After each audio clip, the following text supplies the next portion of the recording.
মদ খাইলে 80 বেত, এই আইন বাংলাদেশে চালু হোক, আমরা চাই কি চাই না? চাই সবাই। এজন্যই তো ইসলাম ভাল লাগে না। ইসলামকে ভাল লাগে না, ইসলামকে আউট করে রাখতে পারলেই তো এরকম বড় বড় বোতল খাওয়া যায়। একেবারে সহজ, পানির মতো সহজ, হিসাব একেবারে সহজ। ওমরে ফারুক রাদিয়াল্লাহু তাআলা আনহুর ছেলে ভুল করে মদ পান করে ফেলেছিলেন। আব্দুর রহমান, ঘটনা ঘটেছে মিশরে। মিশরের গভর্নর তখন আমর ইবনুল আস রাদিয়াল্লাহু তাআলা আনহু। আব্দুর রহমানের ভাই যে গভর্নরকে বলল, গভর্নর যদি একটু দয়া করেন, খলিফার ছেলে আমার ভাই আব্দুর রহমান মদ্যপ অবস্থায় ধরা পড়েছে, জনসম্মুখে যদি আপনি বেত্রাঘাত করেন আমাদের প্রেস্টিজ থাকে না, যদি 80 বেত আপনি মারেন আমার কোনো কথা নাই, কিন্তু ঘরের ভেতরে মারেন। আব্দুর রহমানের ভাইয়ের সুপারিশ শুনে সাইয়েদনা আমর ইবনুল আস রাদিয়াল্লাহু তাআলা আনহু রাজি হয়ে গেলেন। ঘরের ভেতরে লোকচক্ষুর আড়ালে 80 বেত তিনি মানলেন। কিন্তু ঘটনাক্রমে এই কথা লুকিয়ে লুকিয়ে ঘরের ভেতরে 80 বেত মারার কথা সাইয়েদনা ওমর ফারুক মদিনা থেকে জানতে পারলেন। মদিনা থেকে তিনি ফরমান জারি করলেন, এই বিচার যেমনটি আমর ইবনুল আস আদায় করেছে এটা প্রকৃতপক্ষে আদায় হয় নাই। আসো সবাই মদিনায় আসো, আমর ইবনুল আস মদিনায় আসো, আব্দুর রহমানও আসো, সবাই আসো, জনসম্মুখে এই বিচার কার্যকর করতে হবে। সাইয়েদনা ওমর ফারুক মসজিদে নববীর পিলারের মধ্যে নিজের ছেলেকে বাঁধলেন, আবার জনসম্মুখে 80টা বেত তার গায়ের মধ্যে মারলেন।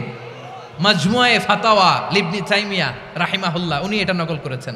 এটা সবচেয়ে বিশুদ্ধ মত। আরো অনেক মত আছে, মারা গেছে কবরের উপর, ওগুলো বাদই দিলাম। কেমন খলিফা ছিলেন, কেমন খলিফা! পশ্চিমারা তোমরা জাস্টিস আমাদেরকে শেখাও, ইনসাফ কারে বলে সুশাসন আমাদেরকে তোমরা শিখাও। ওমরে ফারুক রাদিয়াল্লাহু তাআলা আনহু ওই বিচারকে তিনি ধর্তব্য মনে করেন নাই। মদিনাতে এনে আবার জনসম্মুখে আবার 80 বেত মেরেছেন। মিশরে ওমরে ফারুক রাদিয়াল্লাহু তাআলা আনহু আমর ইবনুল আসকে গভর্নর করে পাঠালেন।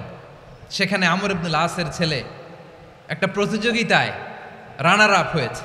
এক মিশরি সেখানে চ্যাম্পিয়ন হয়েছে। রানার আপ বুঝতে পেরেছেন তো? রানার আপ সেকেন্ড হয়েছে, এক মিশরি হয়েছে চ্যাম্পিয়ন প্রথম।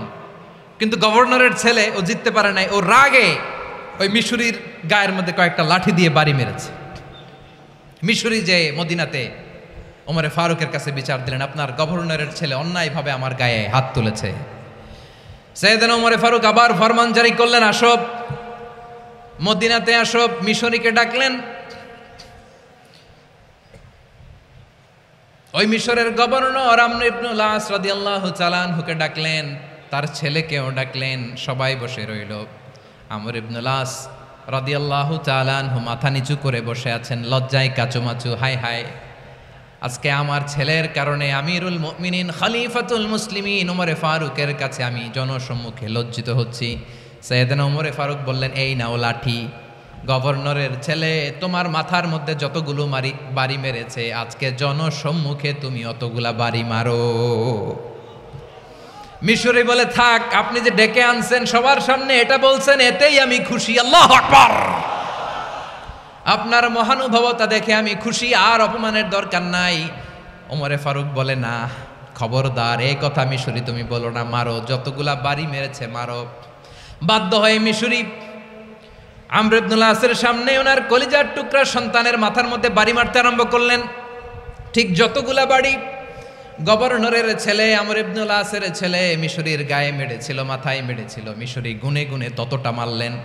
এই দৃশ্য দেখে ওমরে ফারুক রেগে মেগে আগুন, রাগের চোটে রাগ সামলাতে না পেরে আর নিজেকে সামলাতে না পেরে মিশরিরে বললেন, ছেলেরে মারা শেষ হয়ে গেলে এবার বাবার টাক মাথার মধ্যে কয়েকটা বাড়ি মার।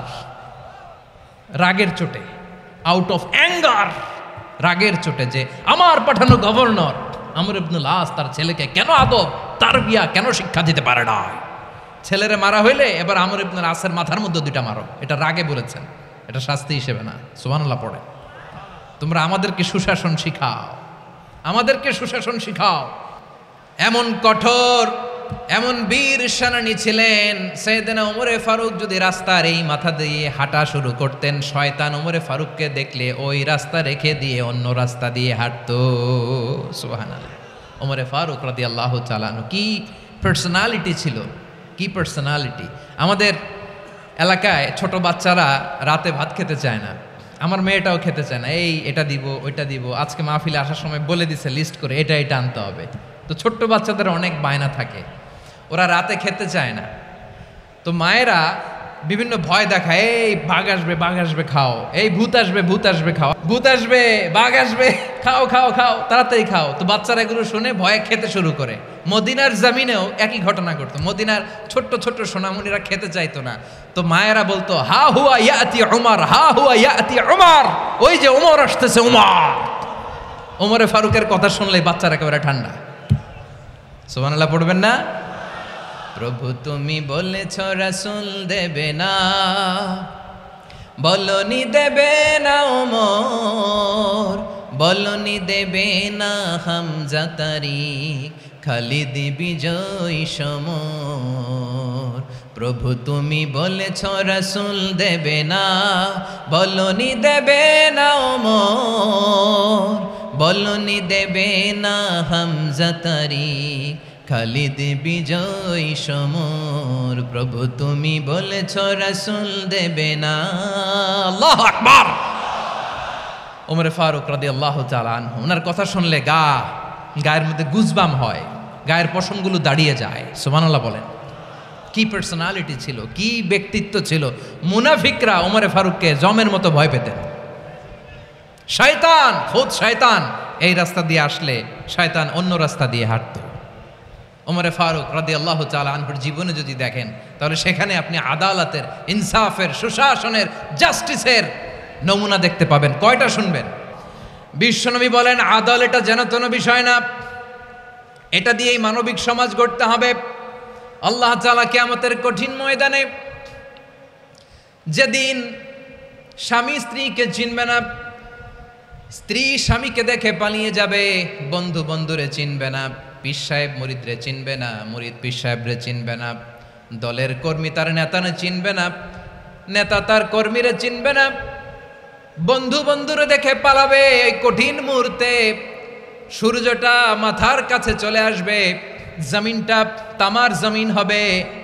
আজকের জমিনের মতো নয়, মানুষ ঘর্মাক্ত, ক্লান্ত, শ্রান্ত মাথার মগজগুলো কানের ছিদ্র আর নাকের ছিদ্র দিয়ে বেয়ে বেয়ে পড়বে।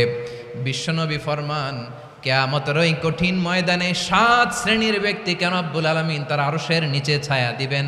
তার মধ্যে প্রথম শ্রেণীর ব্যক্তি হলো ইমামুন আদিল।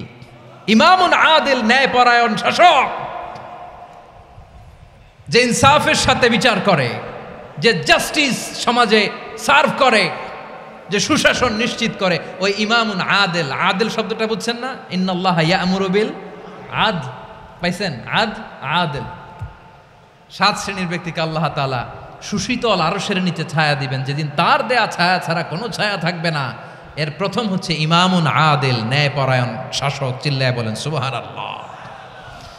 আবার বিশ্বনবী বললেন ইন্নাল মুকসিতিনা ইনদাল্লাহি আলা মানাবিরা মিন নূর আন ইয়ামিনির রহমান। কিয়ামতের দিন যারা ন্যায়পরায়ণ হিসেবে আল্লাহর সামনে দাঁড়াবে, কিয়ামতের দিন রব্বুল আলামিন তার আরশের ডান দিকে ওই ন্যায়পরায়ণ লোকদের জন্য আরশের ডান দিকে একটা নূরের মিম্বারে তাদেরকে বসার সুযোগ করে দিবে।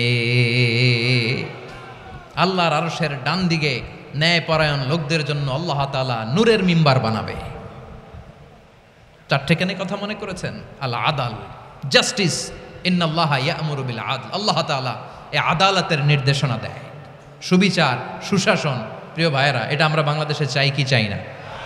এই যে অরাজকতা, এই যে অন্যায়, এই যে জুলুম, এই যে ইনকনসিস্টেন্সি, সমাজের অসঙ্গতি, এর প্রধান কারণ জাস্টিস নাই, সুবিচার নাই, সুশাসন নাই।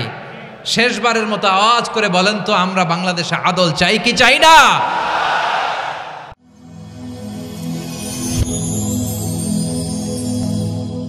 Rose TV 24. Enjoy by listening to the Holy Quran.